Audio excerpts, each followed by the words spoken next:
Alright everybody, welcome back to the channel. Today we're going to be talking about the axle swap that we did on Big Brown here. We got her kind of tucked in for the winter. It's getting really cold out in Wisconsin, and they actually got snow in the forecast in about a week or so. So in last episode we took the transmission out of it. We're going to get a pretty badass transmission made for all the power that we're adding to this thing this winter. So to get on with it, a lot of people were asking me about how I did the axle swap in this 72 F-250, and we took 2004 Superduty leaf spring axles and we did the conversion on the rear and the front, and that's what we're going to be talking today. So if you like what you hear, go ahead and hit subscribe to the channel, follow us on Instagram. I'm also on TikTok, but let's get right on with it. The rear is first, so let's get down there and let's talk about it. Alright guys, I'm under the truck. First I'd like to say that here's the axle. I got this axle out of a 2004 F-350. And the reason I did that is because the 2004, from 99 to 04, the front end was leaf springs. And that's what I really wanted on this truck. I know I could have done coilover conversions. And looking back on it, I do have, some thoughts and maybe I should have. But I'm really happy with the leaf springs, and it kind of gives the truck an older feel to it. So it does flow with the theme, okay? Now, here's the axle. It's got the disc brakes, 2004 rear disc brakes, and that's what I really, really wanted. So let's dive right in and see how I did this. First, let's say that the 2004 axle, where they mount the perches right here, where I'm pointing with the leaf spring connects, are going to be wider than, or not the same distance for your bump side or dent side if you're doing a dent side. Okay, so I cut the perches off as close as I can to the axle, ground the axle down, and then I just let them kind of free float on there for a little while. When I got my leaf spring pack here, okay, which we'll talk about in a second, how I got my leaf springs and attach it to the frame, I attached my leaf spring pack to the frame, set it down onto the axle, and then I moved my perches to where that would be. So if you can kind of think, here's your leaf spring pack hooked to the frame on both sides of the truck, and I lowered the truck down towards the axle. As soon as I got towards the axle, I moved the perches to the leaf springs. I made sure that the axle was 100% centered, left to right in the truck. I set the leaf spring down on the axle with I had factory spacers in here. Here's this perches. And then I didn't tighten them up, but I just loosely put the U-bolts on. Okay? Now, you are going to have to weld your leaf spring perches to your axle. But before you do that, let me show you on the front of the axle something that you're going to have to make sure, and this is an important step to the entire rear end. Now I have the drive shaft off of this rear end right now, but here's where the drive shaft would go, and the transmission's out. So in our last video, I took the transmission out to put into another project because this truck's getting a brand new transmission. But we're going to be talking about the angle, we'll call it the angle of attack on the rear end. Now, as you can see, my rear end is slightly cocked toward elevated up. The reason that is because the angle of the universal on that drive shaft, I wanted to be somewhat of the exact opposite angle of the drive shaft hooked to the transfer case. So let's say that the drive shaft is angled into the rear end at a 10-degree angle. I want that same opposite 10-degree angle at the back of the transfer case. Why do you say that? Because I don't want the universals to be fighting each other. When one turns up, the other one turns down, the same angle. It's always the same angle. Now, some people will say, well, when you really get on it, or you get a load, your rear end wants to twist. Well, that's why I have these far from stock traction bars. Real nice, thick quality traction bars. What they'll do is they'll help that rear end from twisting. So we'll constantly have that same degree in that drive shaft.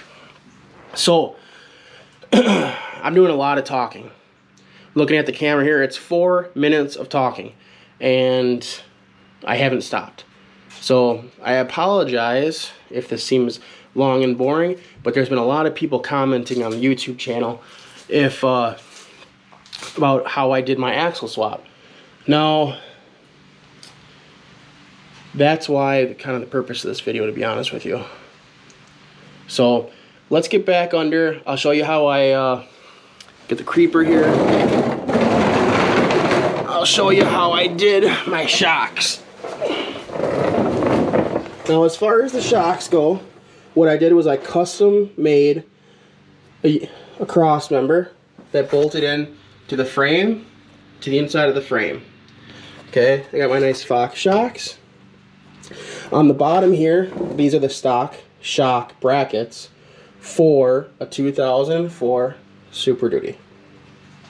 I called Fox up and I said, hey, I have, when the truck is sitting straight, I measured from eyelid to eyelid, told him what the measurement was when the truck was sitting at height. Then I jacked up the truck so the axle was floating, and I gave him the next measurement of totally extended. Okay, they sent me these bad Fox shocks, excuse my language, and I'm super happy with them. So getting to the leaf springs, the front leaf spring mount on my pack is stock. Okay, the back one was an aftermarket one. All I did, nothing special, all I did was I went on Google, I typed in aftermarket shock mounts, and I started scrolling through until I found one that worked. Here is a very universal shock mount. Important to know, I measured my leaf spring width. I got something very close, and it worked out just great. They make different offsets off the frame for what your application is. There had to have been 30 different websites where I could have bought aftermarket shock mount or leaf spring mounts. Very inexpensive. I think I spent 50 bucks on both mounts, one for each side. The front mounts were stock, and that was the end of it. Now, as far as my leaf springs, like I said before, they're custom made. All I did was I measured the length of the leaf spring, okay? I told the leaf spring company how I wanted it to sit. So what I mean by that is the eyelid of where the bracket would be compared to the measurement of the axle, that height elevation, and then I gave them a weight rating of what the truck weighs now and possibly what I could do with it. Now, I think it's more important what the weight of the truck is than if you're going to be truck pulling or drag racing, because you can do things like, you know, different shocks or traction bars, all sorts of things to stiffen the rear end up from sagging real bad. Now, if you're going to be pulling major trailers with it, maybe you want to get an extra heavy duty springs, and that's all in the leaf spring company. They can arch the springs to handle more load, or they can add more leaves in the pack so that it can handle more load. So depending on your application, you can do all those sort of things, and those professionals at those leaf spring companies will be able to help you out with that. So if I missed something that you need to know in the movie or the video on YouTube here on the rear axle, comment, and I'll try to help you out as best as possible. Now the front is the one that it's going to take a little bit of time here. So there's no time but now to get at it, so let's get at it. All right, we're in the front of the truck. For everyone that doesn't know, we have a 12-valve Cummins engine in the engine compartment, okay?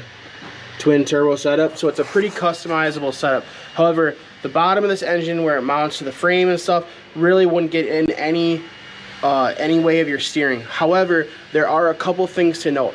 One, this 1972 Bumpside was originally a two-wheel drive setup. So that means the steering box was mounted behind the front axle, okay? That's gonna be important. I did not use the original steering box for this truck. I used the steering box out of the 2004 F-350. So it adds a little bit of complication to the axle swap. Now, Another thing to add is I do not have any of the original cross members in the front of this truck. I cut all of the cross members out 100%, and I added my own cross members in how I wanted them and where I wanted them, which was more important. And last, I boxed the frame in, okay, on both sides of the truck, but not concurrently, if you want to call it that. It's periodically all the way to under the cab. So I got about 18 inches, and then probably, you know, a 4 or 5 inch break, another 18 inches. I know that's not 100% adding all the structural, you know, to the frame. However, I needed some space in there just for adding bolts to engine mounts and other things, so I couldn't box it in completely. Now, all those things I just said are going to help when I get under the truck and start talking about some of the things that I did. So, let's get under there. Under the truck, front end. So, looking at this front end, and here we got a Dana 60, or that 2000 Ford F-350, disc brake setup. The fronts, I used the original leaf pack. Now, one thing to add on the front 2004 Ford front end is that the driver's side perch is going to be casted right into the axle. The reason that's important is because you cannot cut the purchase off and twist. You cannot cut the purchase off and twist the axle like we did in the rear. So it's not going to matter as much, but it is important, because if you got a really, really heavy duty application like your truck pulling, or if you are doing something major off-road sports, this front axle or this application might have to be different. You probably should go to coilovers, so you can get that custom twist on the rear end. So, however, for my application, you can see I have a custom cross member across the front, a custom one through the middle, and you can see there's nothing special about them. C-channel, right? Not a huge fabricator. I am a fabricator, but not someone that's gonna bring everybody under the truck and say, hey, look what I did. No, because it's functional, but it's not the most appealing. So, the thing I did buy on the internet would be this front mount. Now, if you go online, I'm sure you'll be able to find one. However, if you don't want to buy it online, I realized after I bought it that you can easily make it yourself. There's nothing special about this front cross member. All it is you can see from the side angle here, we have a small, pretty much C-channel almost looking like mount that runs the entire length of the frame. I bolted it into the frame here, and I welded it on the inside for extra support. Alright, we got 3-inch openings here for our leaf spring pack to come through. And again, just like the rear, I slid the rear end completely under the front. I attached my leaf springs to the mounts, okay? And same on the rear, and I'll get back to the rear shackles in a second. And I lowered the frame onto that axle. So when I did that, you square up the frame to the axle, which is important. Move the axle back and forth so your tire is centered in your wheel well. That's also important. Once I did that, I used some heavy-duty C-clamps, and I clamped the mounts to the frame where I wanted it, and then double-checked everything. Okay, let's go back and look at that rear shackle. Again, the front axle has the original Superduty leaf springs. That's important. Went online and I bought a custom bracket, and it had 2 different sight holes on it. The shackle here was original shackle for a Superduty. Came with the leaf springs. So that shackle there, you can get online and aftermarket. Just because I say I got it on the Super Duty suspension doesn't mean your Super Duty that you're going to a junkyard for, or maybe you have an old junk truck that you're gonna take them out of, might not mean they have them. These brackets that I'm bolting these leaf springs to the frame are everywhere. Don't think it's something special. You can go to any kind of off-road application website, shop around, find the one that fits you the best. It's not difficult. So, getting back at it, the shocks. Yes, I got Fox shocks, but I actually want to talk about the shock mounts. The original shocks that come in an F-1972 have a post top end shock. This is an eyelid shock. Now, I didn't want a post style top, so I went online and bought some, I think these shock mounts are actually off of an 80 to an 86 F-350 front end shock mount, excuse me. So that's, I think they were like $45 on eBay for 2 of them, just painted them black. Other than that, we have the steering bar. Now that's going to be a little bit different because I said I use a steering box off an F-350 2004. And if you want to use your original steering box, you'll have to do something different than what I did. But I will show you what I did and we can go from there. Now here is the steering box off of the 2004 Super Duty. You can see how I made my own custom mount to the frame. And for anyone that can't hear me, I am cameraing by myself, so I did make my own mount for the frame, and you can kind of see it from the back side here. So I cut 2 holes in the frame, and what I did, you can see I got here's the weld here for the back plate. I brought the steering box, I put it on a welding bench, I cut a piece of plate, I drilled 3 holes in the plate. I actually had to weld some 1/2-inch spacers, and then I attached the gearbox to it. I put I think they were M12 or M14 bolts. I screwed them into the steering box. That was it for the mounting plate. I took that mounting plate, I put it onto the side of the frame, and I pretty much just moved it back and forth, left and right a little bit, until I found exactly where I needed it. The biggest thing is the Pitman arm. You kind of want that hanging down. Here's the Pitman arm.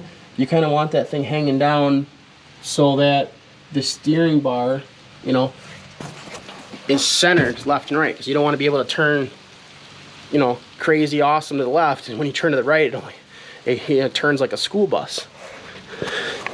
But then again, at the same time, you can take the Pitman arm off and adjust it with that nut. So I use the factory steering bars,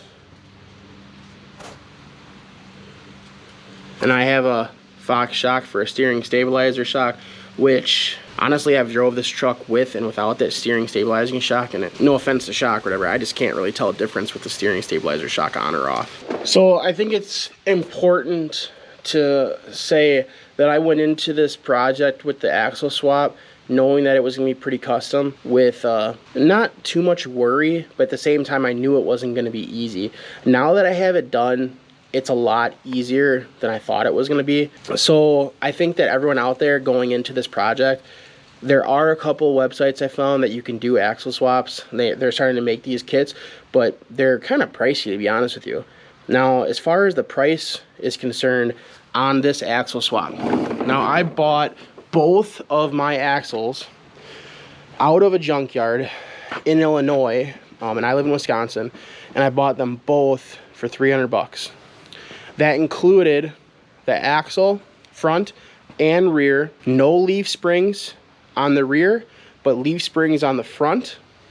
Also, it included all of the steering linkage and the steering box for $300. I thought that was a pretty decent deal, but you know what? There are a lot, and I mean a lot, of 99 through 04 Super Duties out there that people have taken the transmission and the engine out of, and they don't want the truck.